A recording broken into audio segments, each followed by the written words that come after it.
Good morning, would be doctors. How is the Josh? Good. So, would be doctors, this is my 32nd lecture with you. So, इन सभी lectures में would be doctors मैंने आपके साथ इतना syllabus discuss कर दिया है जिससे लगभग 15 के करीब आपके पास जो नीट में 45 क्वेश्चंस पूछे जाने हैं 15 के करीब क्वेश्चन इसमें से आ जाएंगे और मीन्स कि this is the 33% of the total number of questions which are asked in NEET. Now it is on 13 सितंबर 2020. सो वुड बी डॉक्टर्स जो वुड बी डॉक्टर्स नए जुड़े हैं मेरे साथ, मैं उनको एक बार रिक्वेस्ट करता हूं कि मैंने अभी अपने लास्ट लेक्चर में एक टेस्ट शेड्यूल दिया था और वो टेस्ट शेड्यूल मेरी साइट पे जाकर मेरे यूट्यूब चैनल पे जाकर लास्ट लेक्चर को देख सकता है. अदरवाइज अभी आज भी मुझे वो अपने मेरे व्हाट्सएप नंबर पे मेरे ईमेल आईडी पे अपना व्हाट्सएप नंबर या ईमेल एड्रेस कर दीजिए. मैं आपको वो सारा टेस्ट शेड्यूल भेज दूंगा और वो टेस्ट भी आपको भेजता रहूँगा. तो उस शेड्यूल को आप फॉलोअप कीजिए, आपको किसी तरह की भी कोई दिक्कत आने वाली नहीं है. सो would be doctors last lecture में मैंने आपके साथ वेव मोशन शुरू किया था. क्या कहा था कि wave motion is nothing, it is simply transference of the disturbance from one particle to another particle. यहाँ पे भी क्या है, पार्टिकल सिंपल हार्मोनिकली ऑसिलेट कर रहा है, बट यहाँ पे एक मीडियम के जो डिफरेंट पार्टिकल्स ऑसिलेट कर रहे हैं उनके बीच में हर टाइम और डिस्टेंस के साथ फेज क्या कर रहा है, चेंज कर रहा है, because they don't start oscillating together. तो इन दिस केस जो हमारे पास डिस्प्लेसमेंट ऑफ पार्टिकल है which is executing simple harmonic motion, it is not only the function of time, it is the function of time as well as distance travelled by the wave. So I have written the equation of the wave motion, simple harmonic progressive wave, that is y is equal to r sin omega t plus minus kx plus minus phi. Plus minus से क्या था, plus minus kx से क्या मतलब है कि if wave is traveling along positive x axis we are taking here negative sign, if it is traveling along negative x axis we are taking here positive sign. और क्या कहा था कि y is here displacement of the particle, r is amplitude, omega is 2 pi upon capital T or that is equal to f, that is the frequency, time period and frequency of the particle. Omega T is the phase of the particle at any time t. What is here k? K is the 2 pi by lambda, lambda is the wavelength of the wave और k को हमने wave factor भी call किया था. And what's about your kx, that is the phase of the particle at any distance x. और phi क्या है आपके पास, that is the initial phase of the particle, means that is the phase of the particle at time t is equal to 0 at x is equal to 0. Omega t plus minus kx plus minus phi, this is the general expression for the phase at any time t at any distance x. तो यहां से मैंने क्या कहा था कि we can calculate, यहां पे देखिए एक वेव में कोई भी आप उसका एक स्टार्टिंग और एंड पार्टिकल लेते हो, उनके बीच में जो फेज डिफरेंस है 2 पाई है, पार्ट डिफरेंस लैम्डा है और टाइम लैग क्या है, कैपिटल टी है. तो 2 पाई फेज डिफरेंस के लिए आपके पास क्या है, पार्ट डिफरेंस कितना है, लैम्डा है, और किसी भी फेज डिफरेंस फाई के लिए पार्ट डिफरेंस क्या आ जाएगा, lambda upon 2 pi into delta phi. तो this is a very important relation between the part difference and phase difference. What is that? Delta x is equal to lambda by 2 pi into delta phi, or you can say x2 minus x1 lambda by 2 lambda upon 2 pi into phi 2 minus phi 1. This is the relation between phase difference and part difference, or from here you can say x2 phi 2 minus phi one is equal to क्या आ जाएगा, 2 pi by lambda into x2 minus x1. कहीं पे भी मैंने आपको एक sample problem भी करवाई थी कि कहीं पे फेज डिफरेंस दिया हुआ है आपके पास वेवलेंथ दी हुई है तो आप क्या निकाल सकते हो, पाथ डिफरेंस निकाल सकते हो। अगर कहीं पे पाथ डिफरेंस दिया हुआ है, वेवलेंथ दी हुई है, तो आप क्या कैलकुलेट कर सकते हो, फेज डिफरेंस कैलकुलेट कर सकते हो। सिमिलरली क्या कहा था कि 2 पाई फेज डिफरेंस के लिए टाइम लैग कितना है, कैपिटल टी है। तो किसी भी फेज डिफरेंस के लिए आप टाइम लैग निकाल सकते हो, delta T is equal to T upon 2 pi into delta 5 और T2 minus T1 is equal to capital T upon 2 pi into T2 minus into 5 minus 5 similarly अगर आपके पास डेल्टा टी टाइम के लिए आपके पास जो पाथ डिफरेंस है वो lambda है, किसी भी डेल्टा टी टाइम के लिए पाथ डिफरेंस क्या आ जाएगा, that will be equal to lambda upon capital T into delta T, और you can say x2 minus x1 is equal to lambda upon capital T into T2 minus C1, और you can say T2 minus T1 is equal to capital T upon lambda into x2 minus x1. So these are the different relations between the path difference, phase difference, path difference, time lag, path difference, phase difference and time lag. Very very important. कहीं पे भी phase difference दिया हुआ है, path difference निकाल सकते हो, phase difference दिया हुआ है, time lag निकाल सकते हो, और अगर आपके पास कहीं पे इससे रिवर्स है, आपके पास टाइम लैग दिया हुआ है, पाथ डिफरेंस निकाल सकते हो, फेज डिफरेंस निकाल सकते हो। कहीं पे आपके पास पाथ डिफरेंस दिया हुआ है तो आप फेज डिफरेंस निकाल सकते हो, टाइम लैग निकाल सकते हो। और ये एक सिंपल सी आपने बात याद रखनी है कि 2 पाई फेज डिफरेंस के लिए टाइम लैग कितना है, कैपिटल टी है, पाथ डिफरेंस कितना है, लैम्डा है।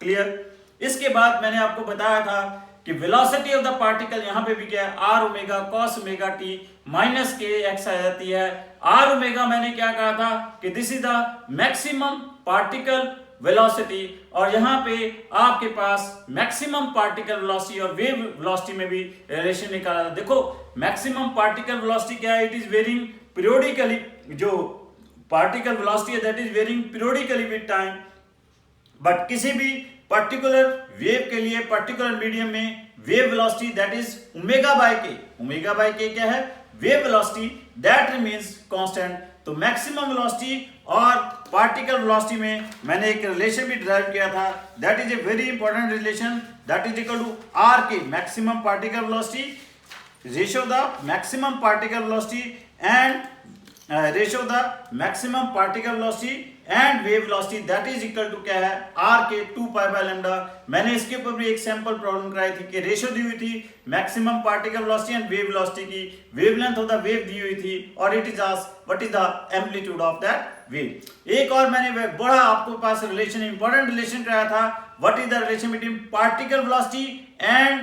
Slope of the wave. Particle velocity क्या थी, negative times of the wave velocity into slope of the wave. तो यहां से मैंने क्या कहा था कि अगर आपके पास स्लोप ऑफ द वेव किसी पॉइंट के ऊपर पता चलती है तो कोरेस्पोंडेंटली आपके पास पार्टिकल वेलोसिटी आ जाएगी। अगर उस पॉइंट के ऊपर slope of the wave negative है तो पार्टिकल वेलोसिटी पॉजिटिव आएगी, मींस ऊपर की तरफ जा रहा है। अगर वहां पे slope of the wave positive है तो आपके पास पार्टिकल वेलोसिटी नेगेटिव आएगी। नेगेटिव का मतलब है कि that particle moves in the downward direction. तो ये दो बड़े इंपॉर्टेंट क्वेश्चन यहाँ पे बताए थे। उसके बाद I have discuss what is the acceleration of the particle, वो क्या आ गई थी, that is R minus R omega square sine omega T minus के एक्स आ गई थी। Then I told you about the simple harmonic progressive wave की एक जनरल इक्वेशन बताई थी, what is that, that is curly square Y upon curly T square is equal to omega square by के square upon into curly square Y upon curly X square. तो ये भी मैंने कहा था curly square Y upon curly T square is equal to wave velocity square into curly square Y upon curly X square. तो मैंने इसके ऊपर भी एक कहा था, बड़ा अच्छा क्वेश्चन, सिंपल सा मल्टीपल चॉइस क्वेश्चन पूछा जा सकता है कि आपके पास इस तरह से इक्वेशन दी हो सकती है, curly square Y upon curly T square is equal to B into curly square Y upon curly X square. आपसे पूछा जा सकता है कि वेव वेलोसिटी क्या होगी, तो आप मैंने क्या कहा था, कंपेयर कर लो इन दोनों इक्वेशन को। वेव वेलोसिटी स्क्वायर क्या आ जाएगा, बी आ जाएगी, तो वेव वेलोसिटी क्या आ जाएगी, under root of B calculate हो जाएगी। दिस तो इस तरह से आपके पास ये मल्टीपल चॉइस क्वेश्चन इसके ऊपर भी बड़ा सीधा आ सकता है। Then I discuss the what is the intensity of the wave. क्या कहा था मैंने? Intensity of the wave, the energy carried by the it is the energy carried by wave per unit time per unit area perpendicular to the direction of the flow of the wave is called intensity of the wave। तो क्या आ गई थी आपके पास? intensity of the wave that is equal to 2 pi f square r square v into rho, where f is the frequency of the wave, where r is the amplitude of the wave, rho is the density of the medium in which it is traveling, v is the velocity।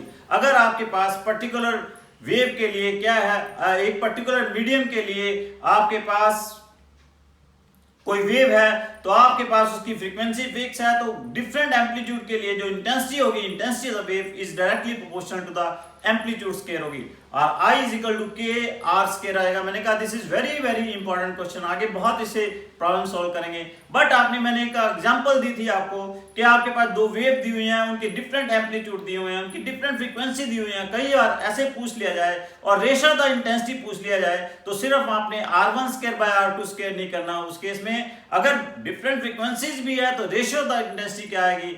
r1 square into f1 square divide by r2 square into f2 square. एक बार ये PMT में पूछा जा चुका है question कि उसमें सिर्फ एम्पलीट्यूड डिफरेंट नहीं थे, फ्रीक्वेंसी भी डिफरेंट थी। जब फ्रीक्वेंसी भी डिफरेंट हो उस समय आपके पास इंटेंसिटी ऑफ द वेव्स की रेशियो निकालनी हो तो आपके पास r के साथ साथ फ्रीक्वेंसी भी आपने कंसीडर करनी है। Clear? Then I have discuss about the velocity of the wave. मैंने क्या कहा था कि velocity of transverse wave in a stretch string क्या है? That is equal to under root of t by m। और क्या कहा था कि that is equal to under root of t by pi rho square pi d square by 4 into rho, where d is the diameter of the wire, rho is the density of the wire, t is the tension attached with this। Mean कोई stretch string है तो उसमें this is the velocity of the transverse waves in a stretch string. This is the velocity of the transverse wave in a stretch string. तो आपके पास ये जो वेलोसिटी है that is directly proportional to क्या थी? Square root of the tension in the string. Inversely proportional to क्या थी? Diameter of the wire and inversely proportional to the square root of the density of the wire.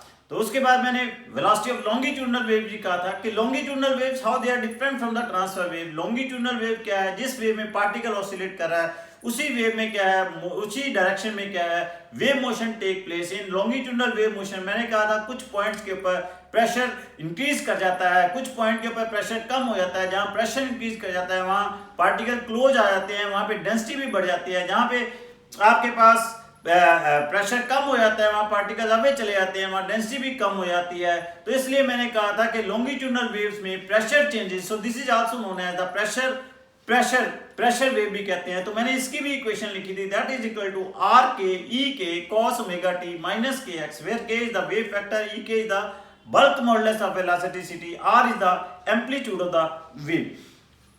तो velocity of the longitudinal wave in a string क्या कहा था? That is equal to under root of y by rho, where y is the Young's modulus of elasticity of the wire, rho is the density। इसके ऊपर भी मैंने एक आपके पास question कराया था। अगर किसी आपके पास क्या क्वेश्चन करवाया था कि एक आपके पास स्ट्रिंग है जिसका young modulus of elasticity 10⁶ Newton पर मीटर स्क्वायर दिया हुआ है और वहां पे ट्रांसफर वेव्स की वेलोसिटी क्या है? 100 times of the velocity of longitudinal wave जाए तो what is the stress, it is was asked what is the stress produce in the string. तो मैंने लॉन्गिट्यूडनल वेव की वैल्यू रख दी थी, ट्रांसफर वेव्स की वैल्यू रख दी थी, इसकी रेशियो दी हुई है, y की वैल्यू दी हुई है। यहां से स्ट्रेस इन द स्ट्रिंग क्या है? That is tension upon area मैंने कैलकुलेट किया था।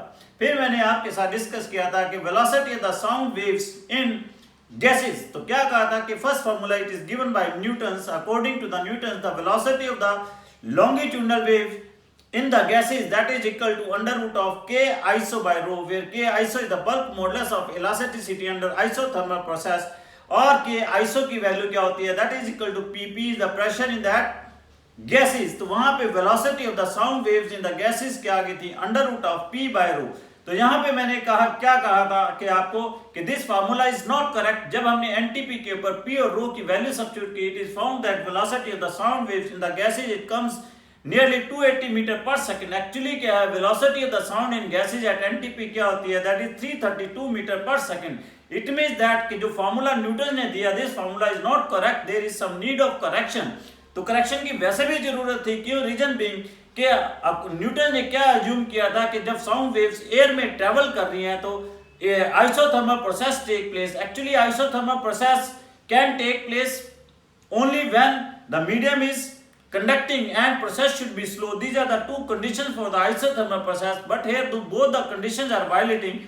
Reason being कि here air is insulated and formation of longitudinal waves mean formation of compression and rarefaction is a very fast process. So दोनों ही conditions क्या कर रही हैं? Both the conditions are favoring to adiabatic process and violating the isothermal process. It means that assumptions of the Newton's is incorrect. So there is some need of correction and that correction is made by Laplace. तो आपके पास यहाँ पे भी simple सा multiple choice question पूछा जाता है. What was the correction made by the Laplace in the Newton's formula? तो आप you can say according to the Laplace, the velocity of the sound wave in the gases is under root of k area by rho, where k area is the bulk modulus of elasticity under adiabatic process. This is also very important कि k area की value क्या होती है, gamma p होती है. यहाँ पे simple सा मल्टीपल चॉइस क्वेश्चन देखो, पहले मैंने कहा k आइसो p है, k एरिया क्या है, गामा p है. सिंपल से मल्टीपल चॉइस क्वेश्चन इन दो फार्मूले के ऊपर भी पूछे जा सकते हैं. What is here gamma? Gamma is known here known as adiabatic constant. तो velocity of the sound waves in gases according to the Laplace under root of gamma p by rho. जब हमने NTP के ऊपर gamma p और rho की value substitute की, it comes nearly equal to the 332 meter per second. It means that the formula given by adiabatic is correct and this result implies that velocity of the sound is, देखो formula देखने से ऐसे लगता है कि velocity of sound is depending upon pressure, but remember would be doctors, velocity of the sound is independent of pressure. Reason being कि यहाँ पे अगर प्रेशर चेंज करता है correspondingly डेंसिटी भी चेंज करेगी. Therefore velocity of the sound is not depending upon pressure, it is independent of the pressure, but velocity of the sound is inversely proportional to the square root of density. तो यहाँ पे मैं एक आपके पास एक, कल भी मैंने आपके पास एक क्वेश्चन कराया था कि what was the velocity of the sound, कि मैंने कहा था कि velocity of the sound in hydrogen is 4 times the velocity of sound in oxygen. Reason being कि hydrogen is 16 times lighter than the oxygen. Therefore as velocity of sound is inversely proportional to the square root of density, therefore velocity of the sound in hydrogen is 4 times greater than the velocity of the sound in oxygen. एक आज मैं आपको expected question कराता हूँ. This can be asked in NEET 13th September. So what is this question? It is a speed of the sound in hydrogen is 1270 meter per second. Calculate the speed of sound in the mixture of, it is asked the speed of the sound in the mixture of oxygen and hydrogen in which they are mixed in the ratio of oxygen or hydrogen, they are mixed in the ratio of 1:4. So it is very simple. क्या होगा? Velocity of the sound in mixture divided by velocity of sound in hydrogen. Velocity of the sound is inversely proportional to the square root of density. Therefore this is density of hydrogen divided by density of mixture. आप velocity of sound in hydrogen पता है आपको, density of hydrogen आपको पता है. अब आपने क्या कैलकुलेट करनी है? density of mixture कैलकुलेट करनी है. Mixture is a mixing of a gas which are mixed in the ratio of, किस वॉल्यूम की रेशियो में मिक्स है? they are mixed in the oxygen and hydrogen, they are mixed in the ratio of 1:4. अगर oxygen का V part है तो hydrogen का 4V part होगा. टोटल वॉल्यूम क्या हो जाएगा? 5V हो जाएगा. टोटल वॉल्यूम 5V हो जाएगा और उसकी डेंसिटी क्या आ जाएगी आपके पास? डेंसिटी क्या होती है? डेंसिटी क्या होती है? Mass upon volume. तो आपके पास ऑक्सीजन का मास पता है, आपके पास हाइड्रोजन का मास पता है. अगर आप इनको डिवाइड करोगे तो आपके पास किसकी डेंसिटी आ जाएगी? You will get the density of the mixture. Density of the mixture you will calculate here the density of the mixture will be 4 आ जाएगी. डेंसिटी ऑफ मिक्सचर क्या आ जाएगी? 4 आ जाएगी. 4 डेंसिटी ऑफ मिक्सचर है आपके पास और 4 is the density of mixture. Hydrogen की density क्या है? 1 है. तो 1:2 ये क्या बन जाएगा? 1/2 बन जाएगी. वेलोसिटी ऑफ हाइड्रोजन क्या दी हुई है? 1270 मीटर पर सेकंड दी हुई है. तो velocity of the sound in mixture क्या आ जाएगा? 1270 डिवाइड बाय 2635 मीटर पर सेकंड क्या आ जाएगी? Velocity of the sound in mixture आ जाएगी. Clear? Now as velocity of sound is depending upon density, इसलिए हम कहते हैं कि जितनी ज्यादा ह्यूमिडिटी होगी, जितनी ज्यादा ह्यूमिडिटी होगी उतनी ज्यादा वेलोसिटी ऑफ साउंड होगी। रीजन बीइंग कि जितनी ज्यादा ह्यूमिडिटी होगी उतनी कम डेंसिटी होगी, उतनी कम डेंसिटी होगी तो उतनी ज्यादा वेलोसिटी ऑफ साउंड होगी। तो उसके बाद मैंने क्या कहा था कि velocity of the sound is also depending upon the temperature, it is directly proportional to the square root of temperature. यहां पे भी एक मैंने बहुत इंपॉर्टेंट मल्टीपल चॉइस क्वेश्चन कराया था कि for 1 degree rise in temperature the increase in velocity of sound will be nearly equal to the 0.63 metre पर सेकंड होती है। तो इसको मैंने क्या कहा था, from NTP for 1 degree rise in temperature the increase in velocity of the sound is nearly equal to the 0.61 meter per second है। इसको मैंने क्या कहा था कि delta V by V is equal to क्या है, half delta T by T है। डेल्टा T कितना है 1 डिग्री है, T कितना है 273 है और आपके पास velocity of sound at NTP कितनी है 332 मीटर पर सेकंड है। तो यहां से आप सोल्व करते हो तो डेल्टा V की वैल्यू क्या आ जाएगी 0.61 मीटर पर सेकंड आ जाएगी। Clear? So for 1 degree rise in temperature, the increase in velocity of the sound will be 0.61 meter per second होगी, और you can say it will be 61%, nearly से percentage में भी पूछी जा सकती है। What is the percentage increase in velocity of the sound for 1 degree rise in temperature from NTP? वहां पे आप क्या कह सकते हो, there will be a 61% increase in velocity of sound होगी। आज मैं आपको जो नेक्स्ट टॉपिक करा रहा हूं that is the Doppler effect of sound. What is this Doppler effect of sound? कि जब कभी भी आपके पास सोर्स ऑफ साउंड और listener they are in relative motion. Suppose this is a source of sound, this is a source of sound, और देखिए would be doctors, अब मैंने आपको कहा है परमात्मा जो करता है अच्छा करता है, कभी भी वो आपके लिए बुरा नहीं करेगा। अगर आपका एग्जाम पोस्टपोन हुआ है तो मैं देखो आपके साथ अब चीजें और भी ज्यादा डिटेल में और बड़े आराम से नंबर ऑफ क्वेश्चन आपके साथ और ज्यादा रिवाइज करूंगा, तो it will be good for you. ये आपके पास क्या है, लिसनर है जो इस सोर्स ऑफ साउंड की वेलोसिटी को ऑब्जर्व करेगा। लिसनर इधर मूव कर रहा है VL वेलोसिटी के साथ, सोर्स ऑफ साउंड इधर मूव कर रहा है VS वेलोसिटी के साथ। यहां पे साउंड निकल रही है, साउंड वेव निकल रही है, उसकी वेलोसिटी क्या है V है, और V इसकी फ्रीक्वेंसी है और V इसकी वेलोसिटी है। F is the actual frequency of this source of sound. तो क्या कहा गया है कि जब ये सोर्स ऑफ साउंड और लिसनर एक दूसरे को अप्रोच करेंगे तो क्या होगा, अप्रोच करने से अब अगर they are in approach mean they are in relative motion, उस केस में क्या होगा, इस लिसनर को इस सोर्स ऑफ साउंड की एक्चुअल फ्रीक्वेंसी ऑब्जर्व नहीं होगी। क्या ऑब्जर्व होगी, एपरेंट फ्रीक्वेंसी ऑब्जर्व होगी, कुछ डिफरेंट फ्रीक्वेंसी ऑब्जर्व होगी, और वो क्या हो सकती है, कम भी हो सकती है, ज्यादा भी हो सकती है, वो देखेंगे हम कम है या ज्यादा है। तो आपके पास सिंपल सी एग्जांपल है, आप प्लेटफॉर्म के ऊपर खड़े हो, आपके पास ट्रेन आपके नजदीक आ रही है, पहले जैसे ही ट्रेन आपके पास नजदीक आ रही है वो हॉर्न दे रही है, तो हॉर्न की आवाज आपको थोड़ी सी ज्यादा सुनाई देगी। अगर वो जैसे ट्रेन आपके से अवे चली जाती है तो आपको लगता है हॉर्न की आवाज क्या होगी, कम होगी। तो दैट इज एक्चुअली क्या है, that is the change in frequency of the horn when this source of sound that is a train is approaching to you और that is receding to you. So in this case अब आपके पास source of sound they and listener they are in relative motion, तो in this case you will get different frequencies that is called apparent frequency. तो वो apparent frequency आपको कितनी मिलेगी, that is F prime is equal to V plus VL divided by V minus VS into F. This is called F prime is here apparent frequency, F is the actual frequency, V is the velocity of sound, VL is the velocity of the listener, VS is the velocity of the source of sound. This is the case when source of sound and listener they are moving towards each other. ये दोनों क्या हैं, एक तरफ एक दूसरे को approach कर रहे हैं। क्लियर? यहां से बड़ा क्लियर है, it is very clear from here, V plus VL is greater than V minus VS. तो therefore this result imply that इस केस में एक्चुअल फ्रीक्वेंसी apparent फ्रीक्वेंसी क्या होगी, एक्चुअल फ्रीक्वेंसी से इंक्रीज कर जाएगी। क्लियर? एक्चुअली क्या हुआ, यहां पे प्लस VL क्यों आया, V माइनस VS क्यों आया, क्योंकि क्या है, ये वेलोसिटी ऑफ साउंड है, ये लिसनर है, इनकी रिलेटिव वेलोसिटी क्या होगी as they are moving in opposite direction. तो velocity of sound with respect to listener relative velocity क्या हो जाएगी, v प्लस वीएल हो जाएगी।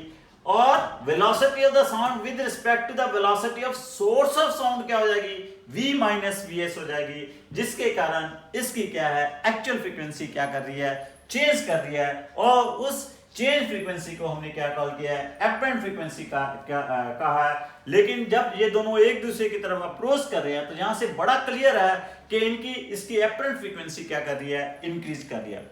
अगर सपोज कर लो यहां पे मीडियम भी मूव कर रहा है, if here medium is also moving, then this formula become, ये फार्मूला क्या बन जाएगा, this becomes v plus minus vm plus vl divided by v plus minus vm minus vs into f।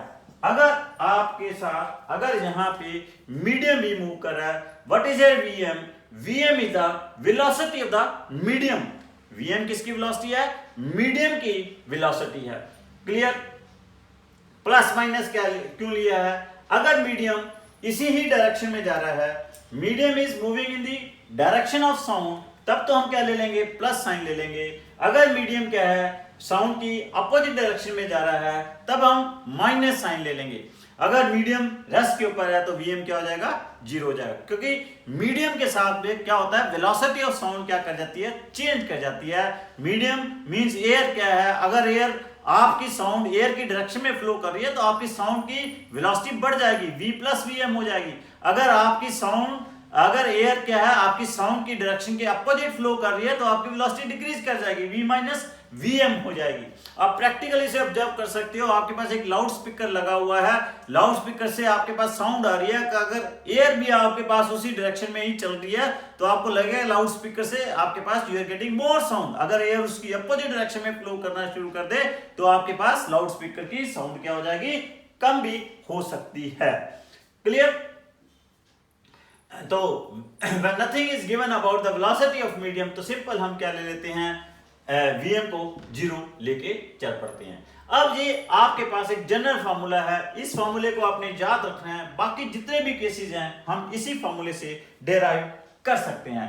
जैसे suppose कर लो कि यहाँ पे मीडियम क्या है, यहाँ पे आपके पास सपोज कर लो लिसनर क्या है, आपके पास रेस्ट के ऊपर है। अगर लिसनर रेस्ट के ऊपर है तो फ्रीक्वेंसी ऑफ साउंड क्या बन जाएगी, F prime is equal to VL क्या हो जाएगा, जीरो हो जाएगा, that will be equal to V upon V minus F into F हो जाएगा। Frequency of the apparent frequency बन जाएगी V upon V minus V S into F, क्योंकि वीएल क्या है, जीरो है, तो that here V will be greater than V minus V S और एफ प्राइम क्या हो जाएगा, ग्रेटर देन एफ हो जाएगा।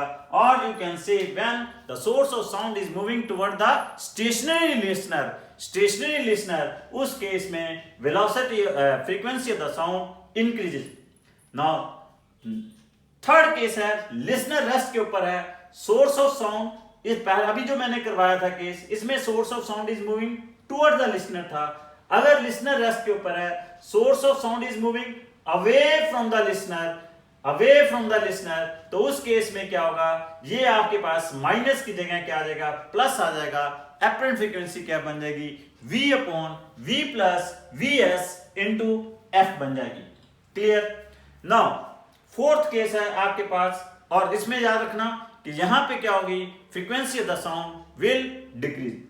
सोर्स ऑफ साउंड क्या है, रेस्ट के ऊपर है, this source of sound is at rest, listener is moving toward the source of sound, तो इसी फार्मूले में Vs क्या हो जाएगा, जीरो हो जाएगा, F प्राइम क्या हो जाएगा, V plus VL divide by V into F, V plus VL is greater than V, therefore F prime is greater than F, or you can say when the source of sound, when the listener is moving toward the stationary source of sound, its apparent frequency increases.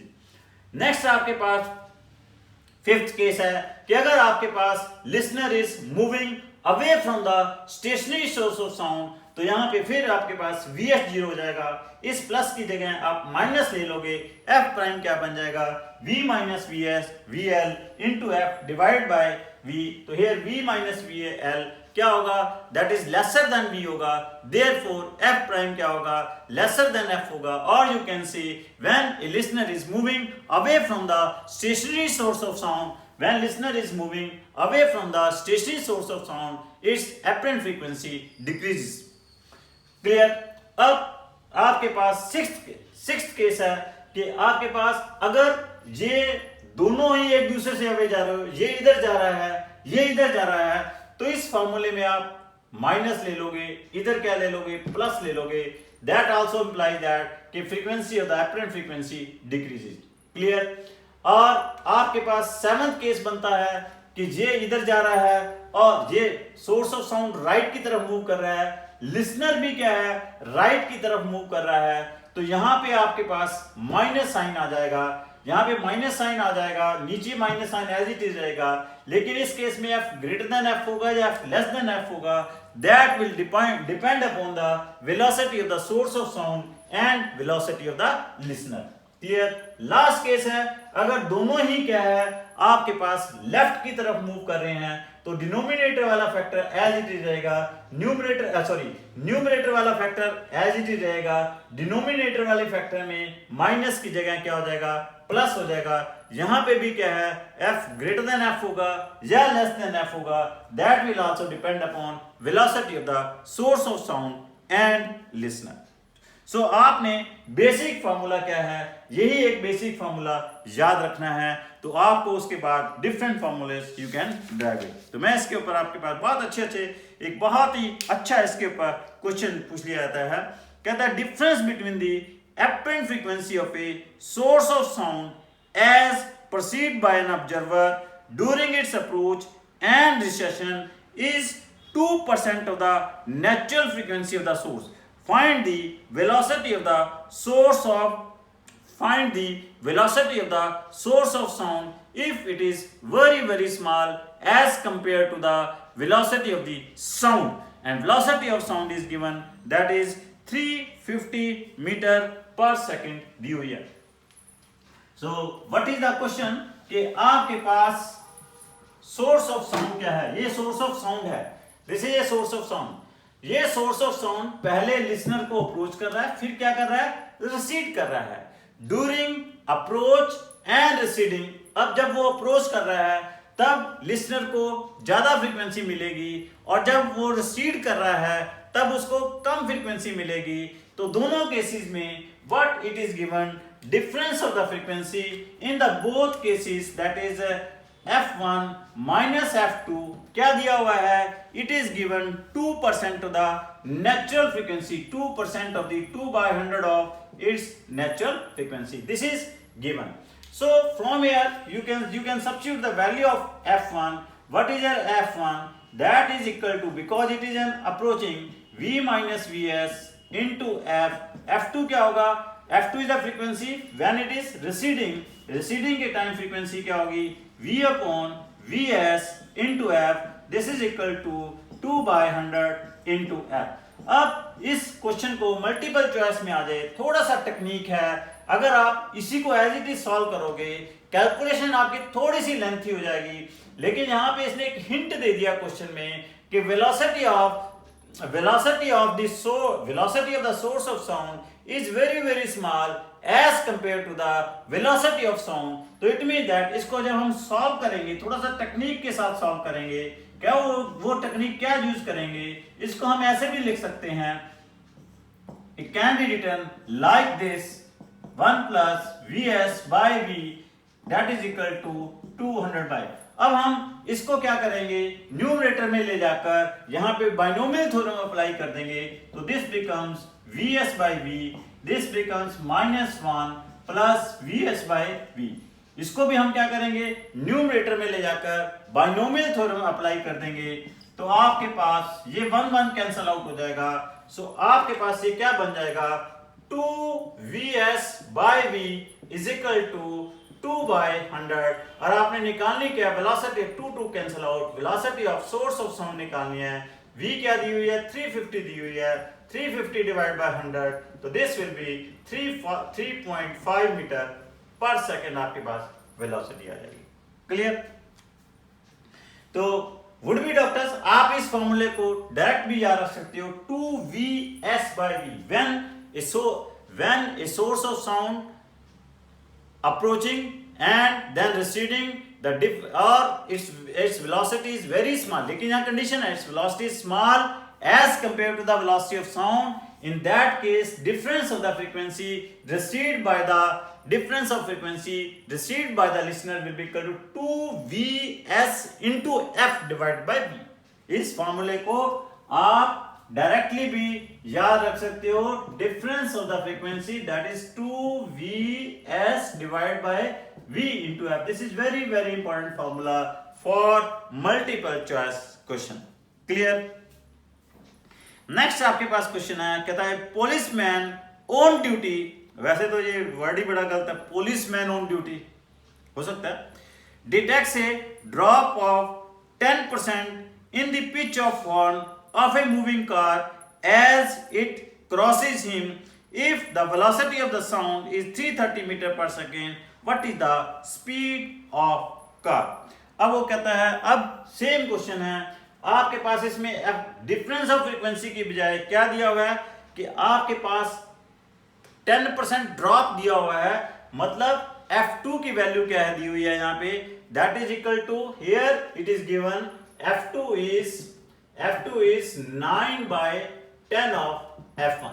f2 is 10% drop आ गई, तो f2 की value क्या होगी, 9 by 10 of f1 होगी. तो f2 क्या है आपके पास, here वही सब्स्टिट्यूट कर दोगे, that is v into f divided by v plus vf. f1 is क्या है, v upon v minus vs into f cancel out हो जाएगा. तो आपके पास क्या कैलकुलेट करना है, vs कैलकुलेट करना है. v दिया हुआ है दैट इज 330 मीटर पर सेकंड दिया हुआ है, सॉल्व करोगे कम 17.4 मीटर पर सेकंड आ जाएगा. क्लियर? तो इससे very very important. So similarly जैसे आपके पास बच्चों देखिए, आपके पास यहां पे क्या है, सोर्स ऑफ साउंड क्या है, आपके पास क्या है, मूव कर रहा है, लिसनर रेस्ट के ऊपर है. सोर्स ऑफ साउंड, और सोर्स ऑफ साउंड लिसनर को पहले अप्रोच कर रहा है फिर रिसीव कर रहा है. तो मैंने क्या कहा, अगर सोर्स ऑफ साउंड की वेलोसिटी क्या है, very very small as compare to the velocity of sound है, तो डिफरेंस ऑफ फ्रीक्वेंसी के लिए फॉर्मूला क्या आ गया, 2vs/v into f आ गया. उल्टा भी हो सकता है कि ये आपके पास एक सोर्स ऑफ साउंड है, लिसनर, सोर्स ऑफ साउंड क्या है, रेस्ट के ऊपर है, लिसनर पहले इसको अप्रोच कर रहा है फिर इसको रिसीव कर रहा है. उस केस में आपके पास difference of the frequency in both the cases वो भी क्या आ जाएगा, 2vs divided by v into f. What is here, vs is the velocity of the source of sound आएगी. What is here vs is the velocity of the source of sound. मतलब अब उल्टा है आपके पास, source of 2vl divided by, not here vs, here it will be, instead of vs here will be vl is the velocity of the listener. के means आपके पास जब listener stationery source को approach करेगा फ्रीक्वेंसी कितनी होगी, v plus vl divide by v into f, और जब listener receive करेगा तब फ्रीक्वेंसी क्या होगी, v minus vl divide by v into f. तो डिफरेंस इन फ्रीक्वेंसी क्या आएगा, f1 minus f2. आप सॉल्व करोगे, this becomes 2vl divide by v into f. तो मीन्स यू कैन से, चाहे सोर्स ऑफ साउंड रेस्ट के ऊपर हो चाहे लिसनर रेस्ट के ऊपर हो, तो दोनों केसेस में जब अप्रोचिंग और रिसीविंग के टाइम डिफरेंस ऑफ फ्रीक्वेंसी क्या है, ट्वाइस ऑफ, दोनों केसेस में डिफरेंस ऑफ फ्रीक्वेंसी क्या है, ट्वाइस ऑफ वेलोसिटी. चाहे वो जब सोर्स ऑफ साउंड रेस्ट के ऊपर है, twice of velocity of source of sound, और अगर लिसनर मूविंग है तो twice of velocity of listener divided by velocity of sound into frequency. This are very very important formulas for the multiple choice question. याद रखने के लिए कुछ नहीं है, 2v इंटू जो मूव कर रहा है उसकी velocity divide by velocity of sound multiply by frequency है. सिमिलरली ये डॉपलर इफेक्ट ऑफ साउंड था. सिमिलरली आपके पास क्या है, डॉपलर इफेक्ट ऑफ लाइट भी है कि जब कभी भी क्या है आपके पास source of light is moving toward the observer और it is moving away from the observer, उस केस में क्या होती है wavelength of the light changes, और वो चेंज इन वेवलेंथ जो होती है that change in wavelength is, यहां पे हम लाइट के केस में वहां पे मोस्टली फ्रीक्वेंसी की बात करते हैं और लाइट के केस में क्या है वेवलेंथ की बात करेंगे। जो चेंज इन वेवलेंथ है lambda C S divided by क्या होता है c होता है। What is here cs is the source of light, here c is the velocity of the light, lambda is the wavelength of the light. This delta lambda is the change in wavelength of the light. This is also known as Doppler shift. This delta lambda is also called Doppler shift. Here positive sign is taken for increase. यहाँ पे क्या होता है actually this is plus minus sign. If wavelength increases then we are taking positive sign. If wavelength decreases then we are taking negative sign. For increase in wavelength we are saying that this is the red shift, and for decrease in wavelength we are taking negative shift. When a source of light is moving toward the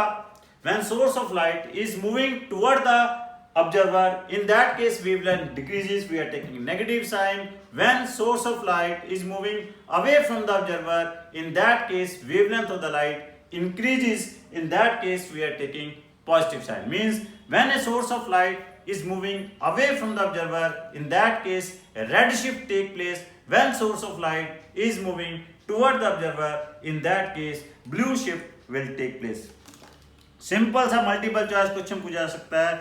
in a spectrum of light a luminous heavenly body, the wavelength of a particular line is measured to be 3737 angstrom, while actual wavelength of the light is 3700 angstrom. What is the relative velocity of heavenly body with respect to earth? तो actually velocity क्या है 3700 angstrom है, 3737 angstrom क्या है, this is the observed apparent wavelength है। तो it mean that delta lambda यहाँ पे क्या होगा आपके पास दैट विल बी 37 एंगस्ट्रॉम आ जाएगा।